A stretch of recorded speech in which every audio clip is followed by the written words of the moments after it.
Intex foundation द्वारा अपना घर में हमारे જેમને ધર્મ પ્રત્યે માનવતા પ્રત્યે અતિ રુચિ છે એવા વિદ્યાબેન ભટ્ટ આખો સ્ટાફ અને આ બધા દરેકના હૃદયમાં સ્થિત ભક્તિ કરી દેવા શારીરિક બીમારીઓ આવે ને જાય એ કાયમી નથી. અત્યારે તો એટલી બધી મેડિકલ સાયન્સ એટલું બધું આગળ વધી ગયું કે નવા વર્જનો આવી ગયા છે કે ઝડપથી નીકળવી થાય અને એનાથી થાકી હારી અને મૂંઝાઈ જવું પણ ન જોઈએ. રોગ આવે છે એ જાય છે, કાયમ નથી ટકી રહેતો. અને તમે તો બધા સારા ઘરે છો, પરિવાર છે અને તમે ભાગ્યશાળી છો કે તમને આપના ઘર એવું આશ્રય સ્થાન કે જ્યાં આજે આપણે માણસ પાસે આર્થિક સગવડતા ન હોય છતાંય અહીંથી એટલો સહયોગ આપવામાં આવે છે. અને આ ઇન્ટેન્સ ફાઉન્ડેશન આપણા ઘર દ્વારા હિમોફિલિયાના દર્દીઓ માટે એટલી બધી સુવિધાઓ આપે છે કે જેનું વર્ણન કરવું અશક્ય છે. એક સમય માણસનો એવો આવે છે કે તમારું માનવ મંદિર છે એ જુઓ તો ખ્યાલ આવશે. અત્યારે 60 બહેનો છે મારી જે મનોરોગથી પીડાય. તમે શારીરિક રોગમાં છો, એ માનસિક રોગમાં છે.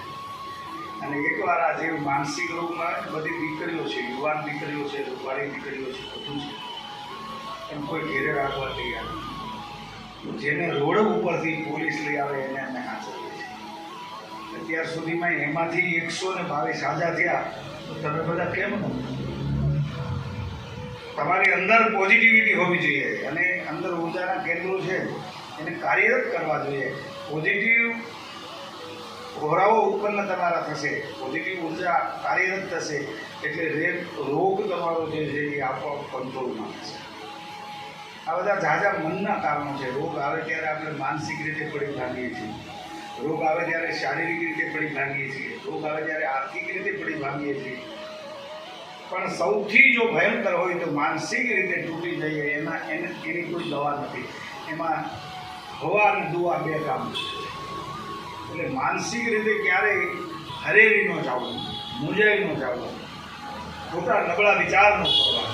બીમારી તો શરીર છે એને આવે ને જાય, પણ માનસિક રીતે ક્યારેય એવું થવું જોઈએ કે હવે હું કરશું, હવે હું થાય. આમાંથી આમ પરિણામ નિશ્ચિત છે, એક ને એક સમય જવાના છે.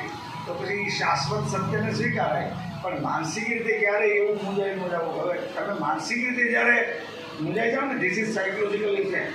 એક વખત માનસિક તમે પડી ભાંગો એટલે તમારો રોગ છે ને એનો ગ્રોથ વધતો જાય છે, એ ડેવલપ થાય છે, એટલી વધી જાય.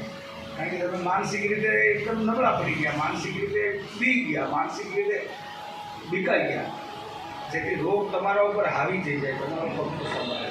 એટલે સૌથી જરૂરિયાત છે માનસિક હિંમત રાખજો. રોગ તો ગમે એવા દુનિયામાં આવે છે, રોગથી બીમારું ન હોય એને ફાઇટ આપો, એને સારવાર આપો અને મનથી એટલા બધા કોન્ફિડન્સ વધારો કે હું આમાંથી સાજા થઈ. આ જરૂરી છે. દવા તો આપે છે પણ તમારો આ માનસિક સહયોગ ન હોય તો દવાની પોઝિટિવ અસર બહુ ઓછી થશે. એટલે ખૂબ તમને હૃદયથી એક રિક્વેસ્ટ છે મારી આ કે તમે એને વધારે માનસિક ટ્રેન થવા જાઓ, નિર્ભયતાના ઘરમાં આવો કે રોગ ગમે એવો એને અમે મહાત કરશું. ટાઈમે દવા લો, સપોર્ટ કરો. રોગ એવું નથી કે બધાને જેને રોગ થાય ને એનું મરણ થઈ જાય એવું ક્યાંય છે નહીં. મેં ભયાનક રોગીઓને સાજા થઈને પાછા સમાજમાં કાર્યરત થતા જોયા છે.